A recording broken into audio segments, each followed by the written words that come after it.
नमस्कार। प्रादेशिक समाचार के साथ मैं पूनम करकेट्टा। पहले मुख्य समाचार। प्रधानमंत्री नरेंद्र मोदी ने विश्व के सबसे बड़े रिवर क्रूज एमवी गंगा विलास को हरी झंडी दिखाकर किया रवाना। कहा, गंगा क्रूज सेवा से भारत में नए युग का होगा सूत्रपात। उद्योग सचिव वंदना डाडेल ने कहा, राज्य में नए निवेश को बढ़ावा देने और स्टेक होल्डर्स की समस्याओं के निराकरण के लिए राज्य सरकार प्रतिबद्ध। देश भर में धूमधाम से मनाया जा रहा है लोहड़ी का त्योहार।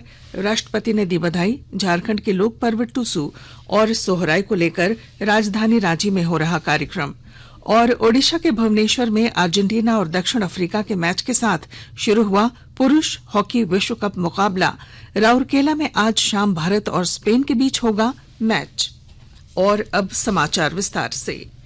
प्रधानमंत्री नरेंद्र मोदी ने आज वीडियो कॉन्फ्रेंसिंग के जरिए विश्व के सबसे बड़े रिवर क्रूज एमवी गंगा विलास को हरी झंडी दिखाकर रवाना किया। श्री मोदी ने वाराणसी में टेंट सिटी का उद्घाटन भी किया। उन्होंने 1000 करोड़ रुपए से अधिक की कई अन्य अंतर्देशीय जलमार्ग परियोजनाओं का उद्घाटन और शिलान्यास किया। प्रधानमंत्री ने गुवाहाटी में पूर्वोत्तर समुद्री कौशल विकास केंद्र का उद्घाटन किया।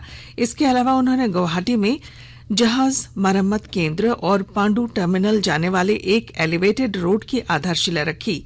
श्री मोदी ने इस अवसर पर एक जनसभा को संबोधित करते हुए कहा कि गंगा नदी पर क्रूज सेवा की शुरुआत एक ऐतिहासिक क्षण है।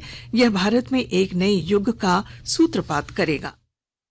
एक क्रूज यात्रा एक साथ अनेक नए अनुभव लेकर आने वाली है। क्रूज टूरिज्म का ये नया दौर इस क्षेत्र में हमारे युवा साथियों को रोजगार, स्वरोजगार के नए अवसर भी देगा। विदेशी पर्यटकों के लिए तो ये आकर्षण होगा ही।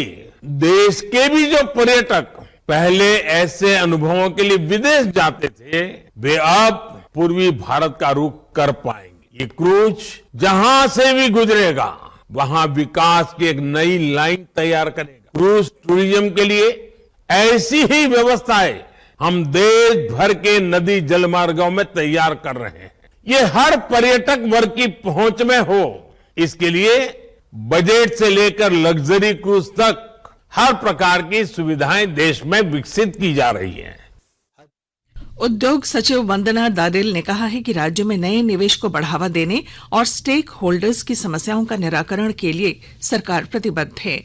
निवेशकों को प्राथमिकता देने के उद्देश्य से राज्य में नई औद्योगिक तथा प्रोत्साहन नीति बनाई गई है। सरकार की कोशिश है कि सिंगल विंडो सिस्टम के तहत सभी निवेशकों के आवेदन को समय पर निष्पादित किया जाए।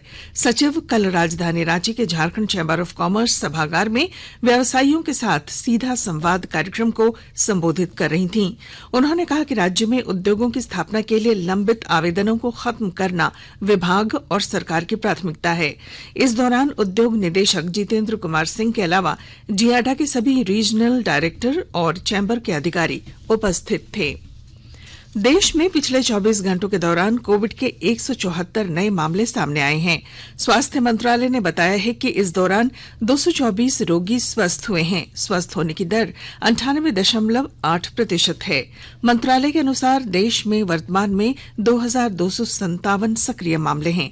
मंत्रालय ने बताया कि राष्ट्रव्यापी टीकाकरण अभियान के अंतर्गत पिछले 24 घंटों में 49,000 से अधिक टीके लगाए गए। अब तक देश में 220 करोड़ 16 लाख टीके लगाए जा चुके हैं।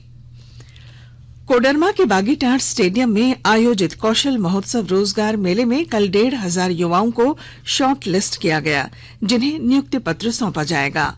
केंद्रीय शिक्षा राज्य मंत्री अन्नपूर्णा देवी की पहल पर राष्ट्रीय कौशल विकास निगम की ओर से यह कौशल महोत्सव आयोजित किया गया। कौशल महोत्सव में भाग लेने के लिए लगभग 6,000 युवाओं ने ऑनलाइन पोर्टल पर निबंधन कराया था।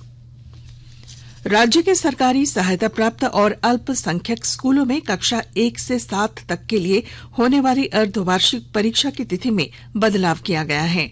अब यह परीक्षा 18 से 20 जनवरी तक होगी।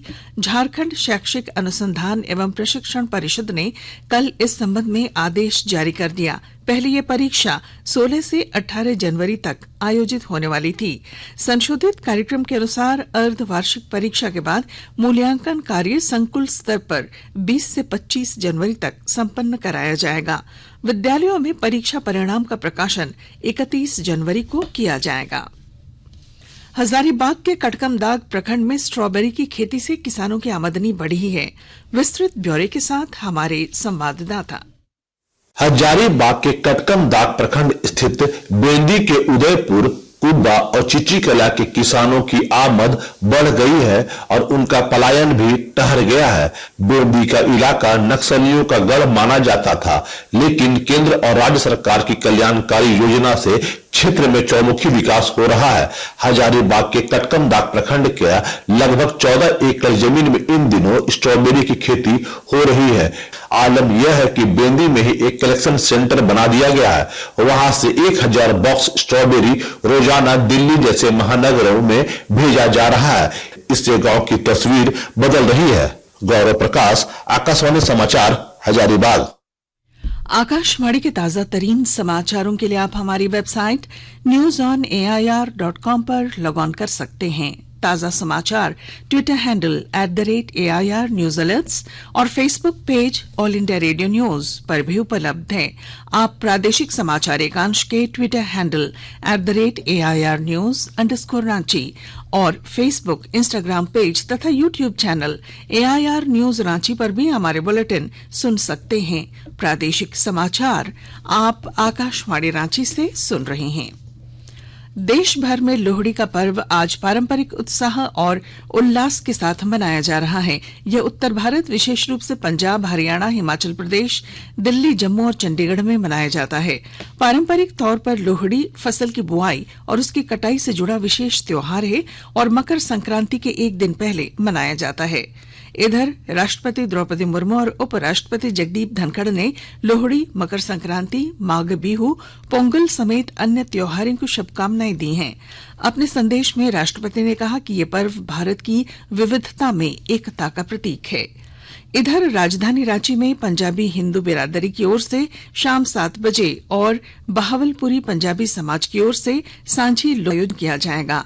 वहीं झारखंड का लोक पर्व टुसू और सोहराय पर्व को लेकर राज्य सरकार के पर्यटन, कला, संस्कृति, खेलकूद तथा युवा कार्य विभाग की ओर से रांची के धुर्वा स्थित प्रभात तारा मैदान में कार्यक्रम का आयोजन किया जा रहा है। इधर मोराबादी मैदान में कुरमाली भाषा परिषद की ओर से टुसू महोत्सव का आयोजन किया जा रहा है।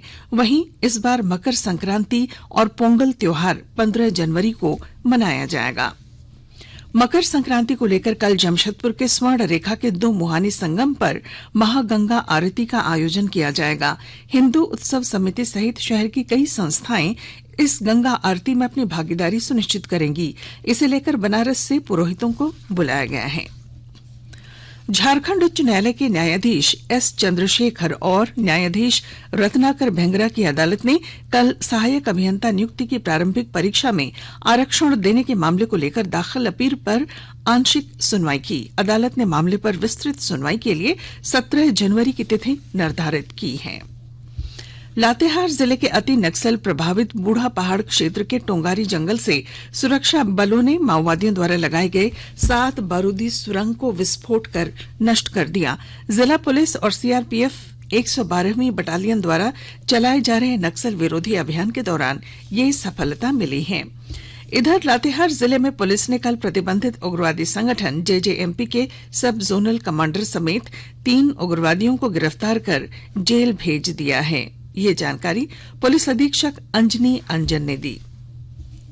ओडिशा के राउरकेला और भुवनेश्वर में पुरुष हॉकी विश्व कप के मुकाबले शुरू हो रहे हैं। पहले दिन कुल 4 मैच खेले जा रहे हैं। भुवनेश्वर में अर्जेंटीना और दक्षिण अफ्रीका के बीच मुकाबला शुरू हो चुका है। वहीं 3 बजे से ऑस्ट्रेलिया और फ्रांस के बीच मैच खेला जाएगा। इधर विश्व के सबसे बड़े हॉकी स्टेडियम राउरकेला के भगवान बिरसा मुंडा हॉकी स्टेडियम में शाम 5 बजे से इंग्लैंड और वेल्स के बीच मैच खेले जाएंगे, जबकि शाम 7 बजे से भारत का पहला मैच स्पेन के साथ होगा। और अब अंत में मुख्य समाचार। प्रधानमंत्री नरेंद्र मोदी ने विश्व के सबसे बड़े रिवर क्रूज एमवी गंगा विलास को हरी झंडी दिखाकर किया रवाना। कहा, गंगा क्रूज सेवा से भारत में नए युग का होगा सूत्रपात। उद्योग सचिव वंदना डाडेल ने कहा, राज्य में नए निवेश को बढ़ावा देने और स्टेक होल्डर्स की समस्याओं के निराकरण के लिए राज्य सरकार प्रतिबद्ध। देश भर में धूमधाम से मनाया जा रहा है लोहड़ी का त्योहार। राष्ट्रपति ने दी बधाई। झारखंड के लोक पर्व टुसू और सोहराय को लेकर राजधानी रांची में हो रहा कार्यक्रम। और ओडिशा के भुवनेश्वर में अर्जेंटीना और दक्षिण अफ्रीका के मैच के साथ शुरू हुआ पुरुष हॉकी विश्व कप मुकाबला राउरकेला में आज शाम भारत और स्पेन के बीच होगा मैच। और इसके साथ ही आकाशवाणी रांची से प्रादेशिक समाचार का ये बुलेटिन समाप्त हुआ। नमस्कार।